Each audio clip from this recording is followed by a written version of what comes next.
yo, I got some Death Metal Zombie Cop, I got some Prince, I got some art.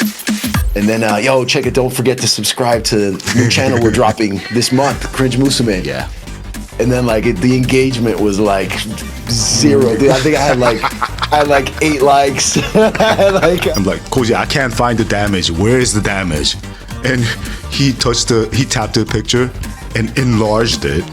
And here, I hit here. And this damage, man, it was like the smallest chip or crack I've ever seen caused by a car. It was like this small. He's like, I met Thief. And I'm like, Thief? Who's Thief? Like, who's Thief? Is that a friend of yours? He's like, no, Thief. He took my jacket and my wallet. I'm like, oh, Thief. I'm like, oh, dude, I'm sorry.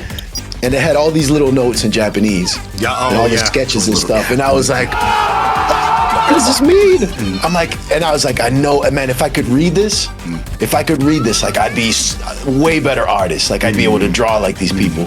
You know, when you're speaking another language, depending on how proficient you are in it, you can't really like style it like who you are, you know? Yeah. So, and I felt like he couldn't do that in English and I couldn't do that in Japanese. So like, we were definitely on the same page, but like, I'm like, man, I really want to hear this guy like in his own Japanese voice. Shuichi's like, what? It's the same as when Japanese people ask you some word in English and you're like, that's not a word in English, dude. He's like, no, kumine. She said, Chun-Li says it. And so we put the game on, we put Street Fighter Alpha 2 on. And then, she says it. And then he's like, Shuichi's that's gomenne. I'm sorry, gomenne. Yeah. But we were like, what's kumine? What's kumine? I'm like, I said like, you used to live in Chicago, correct? And he was like, just kind of quieted. And then, I'm like, dareka wa wakarimasu ka? And and I'm just like, man, this guy has no clue because why? Like, dude, we never spoken Japanese before. Like, I never told him I spoke Japanese, nothing. And then he's like, Felipe, and I'm like, what, dude? Like, what? So everybody went home, like, begged our parents, like, please, I gotta watch this Japanese karate movie. It's called Karate Kid. And of course, like, a few days later, parents kind of, did the one car thing because you go to the theater with one, like your friend's parents' car. Right. Everybody goes together. We went to watch the movie, and from the very next day, man, we're outside, man, just doing the Karate Kid, like 400 kicks a day. We never got sick of it. There's this manga. Of course, we don't know how to read it, but then it's super violent. People blow up, and there's nudity in, and we're all like, let's go! Everybody went to his house. There's like 10 dudes with like one manga book, right? And it was Hokuto no Ken. Nani? There you go. Now, because they already caught up to the Nensai, right? So they were still waiting for the weekly book to come out in Japan. For the new one to come out. So they can Xerox that, like, photocopy that in Japan, then send it to Korea. And wow, dude, that was a whole operation, dude. Yeah. Oppai Misairu saga, where like there was an airborne enemy, and Mazinger couldn't fly, so he's getting his ass kicked, and so they're like, they're like talking to the scientists. He's like, we must do something different. We must design something to allow him to be just as formidable in the air as he is on the ground. And then Akira went on. Oh, and then I recognized the motorcycle scene from like that thing I'd seen in Kaloe Sutinta like as a kid, and I'm like, yeah, dude, that was one of those moments, right? Oh. And then I remember just like standing there, because like I had to get on this dance floor to be able to see better, like what was being projected. But of course, it's a dance floor. There's people dancing. When I got there, I was like, one of my, I guess, things that I wondered was, can I really speak Japanese? I'm gonna explain why. Like when I worked at the karaoke, everyone around me was Japanese. They spoke Japanese and everything, and I was learning there. But I wasn't sure if they understood what I was saying in Japanese because they also understood English. When I went to Korea for the first time, that's exactly how I thought. Right. I was like, they all look alike. All these Asians, they all look alike. I didn't even, like me, including me. Well, I wasn't even aware of myself. I was just like, yo, these Asians, they all look alike. Yeah. Japan too. I guess maybe the reason I felt that way was because Japanese people, when they come to the U.S., they don't really change that much the way they behave and the way they do things. You know, not so much. Some people might, but for the most part, they kind of stay pretty Japanesey. Yeah, they stay on program. You know, in animation, we would say they stay on model. Like there was a little koban, so I went inside. I was like, excuse me, sumimasen. I need to go to this address. Can you let me know? Like, could you tell me how to get there? And nobody spoke English there. And I think one of the like the boss dude, probably he's like some Showa, like Osan type dude, and he was like, it's a Nihon,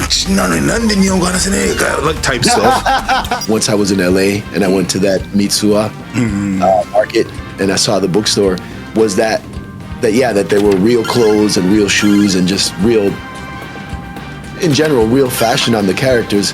And it really struck me because, you know, in comparison, American comics, it's always just some made-up stuff that they're wearing. Right. I looked at his face, and this motherfucker face, man.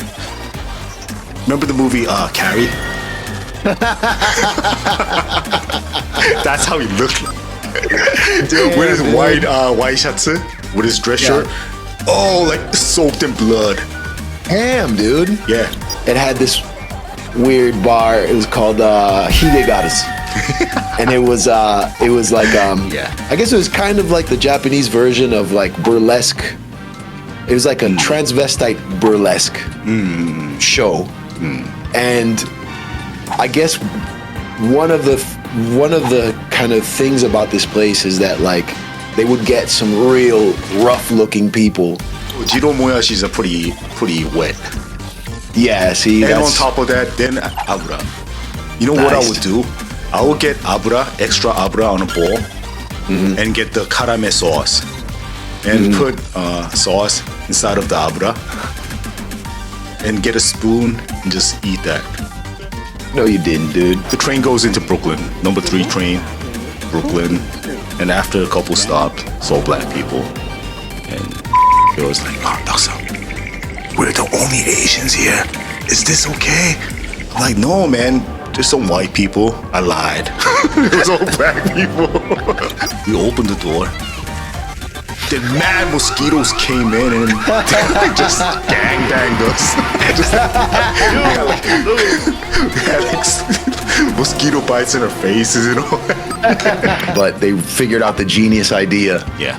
Of putting it together with a tissue, a little Kleenex bag, and they put the flyer inside. Yeah. And then everybody takes it. So out of everybody that takes it, I don't know how many people actually read the thing, but everybody uses the tissue. Like that's the way to get everybody to take it. Yeah. And I was like, yo, like those are not ours. Like that's stealing. Like they are like now. Yeah. And it was so natural, and I was like, yo, 大丈夫それ? It's like, こんなもんですよ。日本って。日本の傘はこんなもんですよ。I did not like Japanese toothpaste. It's mad weak, bland. You brush your teeth, still, it's like, you know, like how they say like skitty shinai. And I'm there with my agent, and then I see Jimmy, and so I'm like having a brain short circuit because I'm like, hajimemashite, yoroshiku onegaishimasu. And then I'm looking at Jimmy, and then he comes up, and then I'm like, Los Angeles no tomodachi. You don't have an option. So, dude, I would have to. I don't feel so bad because I know other gaijin have had to do the same. I've talked about it with other gaijin in Japan. But dude, did you have to like Spider-Man?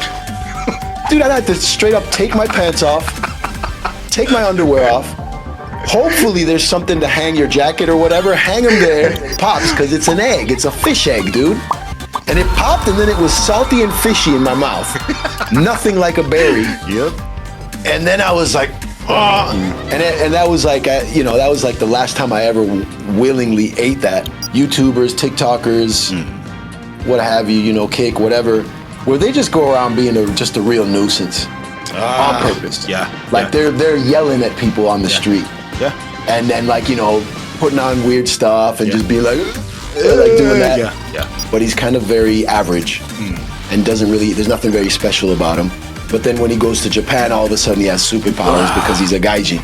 And so he becomes this like muscular guy and everything, you know. And like, dude, I've met many charisma men in Japan. Yeah. And they're always the lamest people ever. Like, it was cosplayers.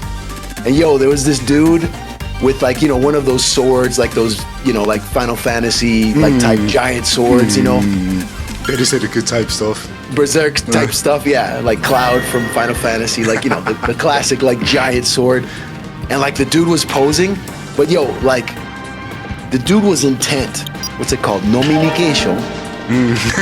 That's the word for like, you know, when you communicate while drinking.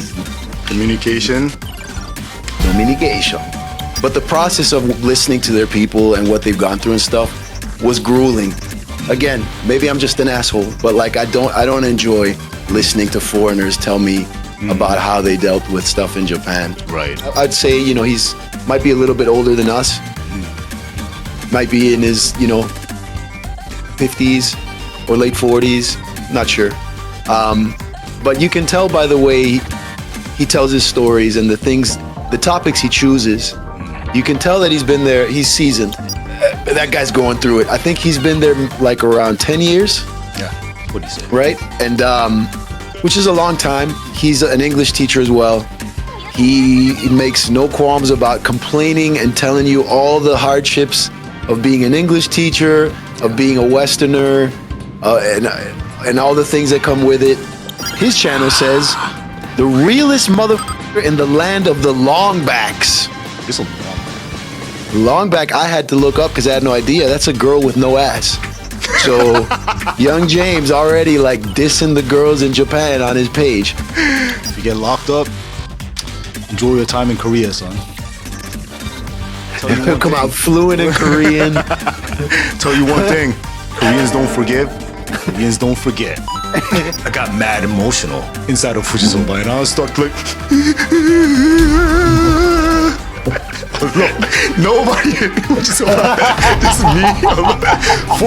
I cried for a good 10 minutes inside of Fujisoba. Dance around like an idiot with the other couple dudes that are like part of his crew or whatever, like, because he doesn't interview people as far as I know.